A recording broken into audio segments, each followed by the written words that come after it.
దేవుడు ఎక్కువగా ఎవరిని ఇష్టపడతారు, ఎటువంటి వారిని ఇష్టపడతాడు అని చెప్పే చిన్న ప్రయత్నం ఇది. ఒక తండ్రి ఇద్దరు బిడ్డలు ఉంటే, ఒక బిడ్డ చెప్పిన విధంగా తండ్రి ఏ విధంగా నడుచుకోమన్నాడో అదే విధంగా నడుచుకునే బిడ్డ మీద తండ్రికి ఎక్కువ మమకారం ఉంటుంది. అదే విధంగా భగవంతుడికి కూడా ఎవరైతే భగవంతుడు చెప్పిన మార్గంలో నడుచుకుంటారో వారి మీద ఎక్కువ భగవంతుడికి ప్రీతికరంగా ఉంటుంది. ఎగ్జాంపుల్గా తీసుకున్నట్లయితే మహాభారతంలో ఉద్యోగ పర్వంలో శ్రీకృష్ణ రాయబారం అనే సన్నివేశంలో కృష్ణుడు హస్తినాపురంలోని దుర్యోధనుడి వద్దకు రాయబారం చేయడానికి, అంటే దుర్యోధనుడు ఆక్రమించుకున్న రాజ్యాన్ని, పాండవుల యొక్క రాజ్యాన్ని తిరిగి ఇవ్వమంటే ఎంతమంది చెప్పినా దుర్యోధనుడు మూర్ఖంగా నేను తిరిగి ఇవ్వను అని ప్రకటిస్తాడు. ధర్మరాజు 5 ఊర్లైనా కనీసం ఇవ్వమని అడుగుతాడు, దానికి కూడా రిజెక్ట్ చేస్తాడు దుర్యోధనుడు.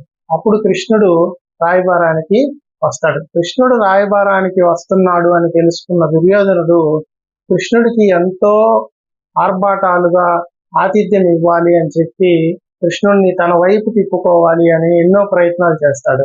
ఎన్నెన్నో ఆయనకి ఆకర్షణీయంగా ఏర్పాట్లు చేస్తాడు. ఎవరు? దుర్యోధనుడు. కానీ కృష్ణుడు దుర్యోధనుడు చేసిన ఆతిథ్యాల్ని, ఆర్భాటాలని సున్నితంగా తిరస్కరిస్తాడు. ఎందుకని అంటే దుర్యోధనుడు అధర్మాత్ముడు. దుర్యోధనుడు అధర్మంగా ప్రవర్తిస్తాడు, అధర్మ మార్గంలో నడుచుకుంటున్నాడు.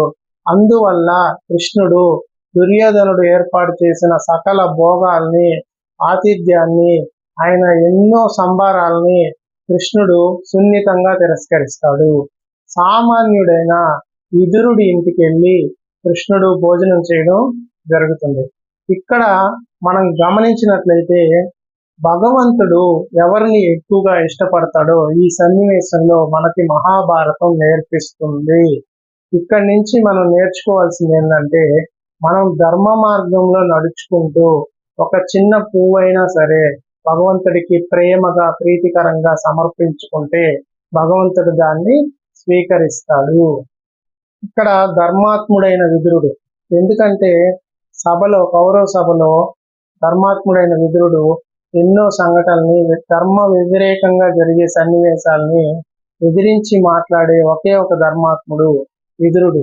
ఆ ద్రౌపది వస్త్రాభరణ సమయంలో కూడా విదురుడు దాన్ని వ్యతిరేకిస్తాడు. అటువంటి ధర్మాత్ముడైన ఇంటికి వెళ్ళి, అది సామాన్యమైన కుటుంబం అయినా పర్వాలేదు, సామాన్యుడైనా పర్వాలేదు, నేను వాళ్ళ ఇంటికి వెళ్ళి మాత్రమే ఆతిథ్యాన్ని స్వీకరిస్తాను అని దుర్యోధనుడు ఇచ్చిన ఆతిథ్యాన్ని సున్నితంగా తిరస్కరిస్తాడు శ్రీకృష్ణ భగవానుడు.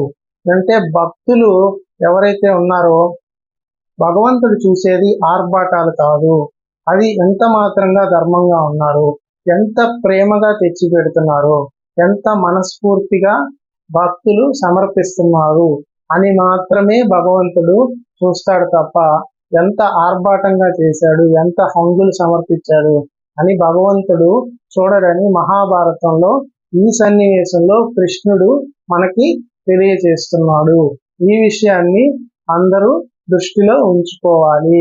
భగవంతుడికి కావాల్సింది హంగులు, ఆర్భాటాలు కాదు, ధర్మబద్ధమైన జీవన విధానం. సకల జీవుల పట్ల ధర్మంగా ఉండాలి, సకల జీవుల పట్ల దయగా ఉండాలి, ఎటువంటి హాని కలగకుండా ప్రకృతిని సంరక్షించుకోవాలి, అన్నిట్లో భగవంతుని చూడాలి.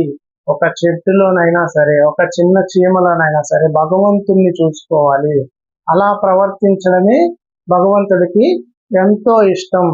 అంటే ఇక్కడ ధర్మానికే భగవంతుడు ఎక్కువ ప్రాతిపదికనిస్తాడు, ధర్మాత్ముడికే ఎక్కువ భగవంతుడు ప్రాధాన్యం ఇస్తాడు.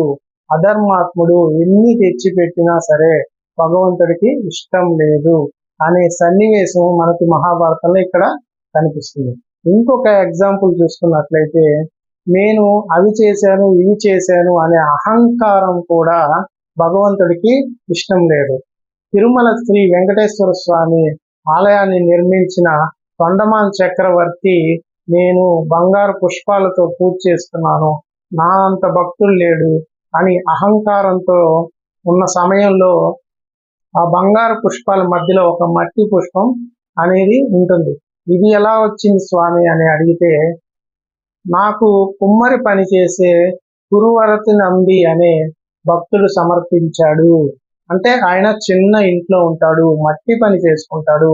ఆ భక్తుడు ప్రీతికరంగా ఇచ్చిన పుష్పం ఏదైతే ఉందో మట్టి పుష్పం, అది నాకు చాలా ఇష్టము, అది నాకు చాలా ప్రీతికరము అని చెప్పి వెంకటేశ్వర స్వామి తొండమాన్ చక్రవర్తికి చెప్పడం జరుగుతుంది.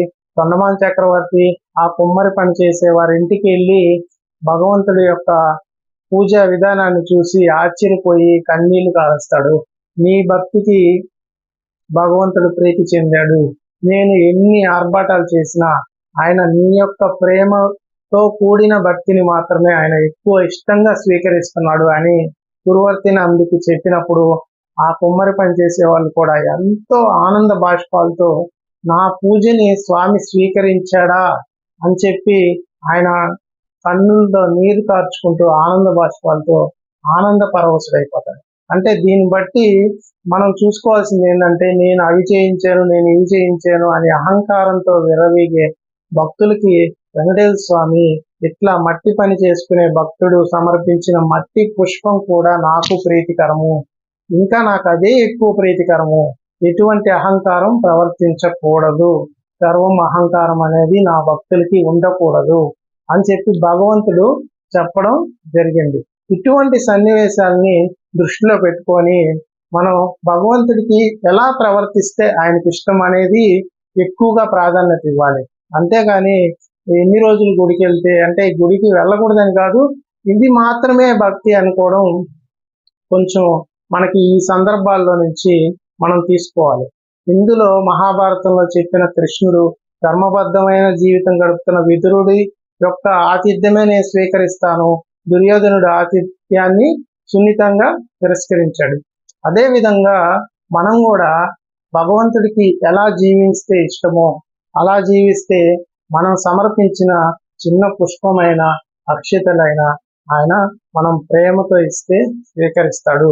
అంతేగాని అవి పెట్టాలి ఇవి పెట్టాలి అని అధర్మ మార్గంలో నడుచుకుంటూ మనం ఎన్ని సమర్పించినా ఆ భగవంతుడు సున్నితంగా తిరస్కరిస్తాడు. భగవంతుడి యొక్క అనుగ్రహం దొరకడం అనేది కొంచెం కష్టమవుతుంది.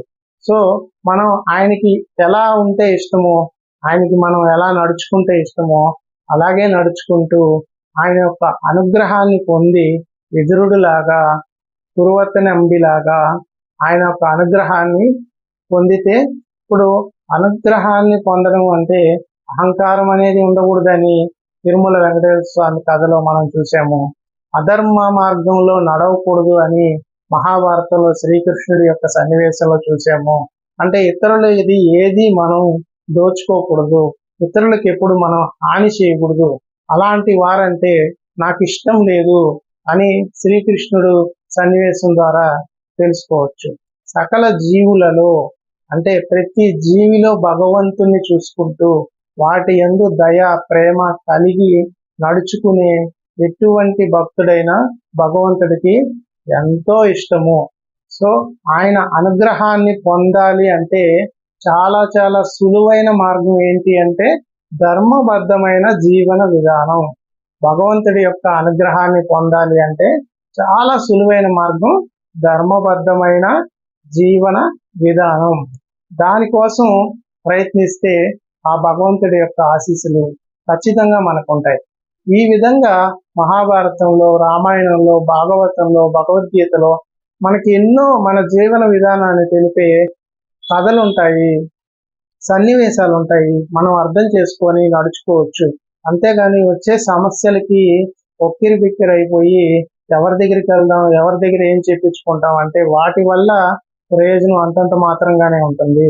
ఆయనకి ఏది ఇష్టమో, ఆయనకి ఎలా నడుచుకుంటే ఇష్టమో ఆ ప్రయత్నంలో ముందుకెళ్తే భగవంతుడి యొక్క అనుగ్రహం ఖచ్చితంగా మన మీద ఉంటుంది.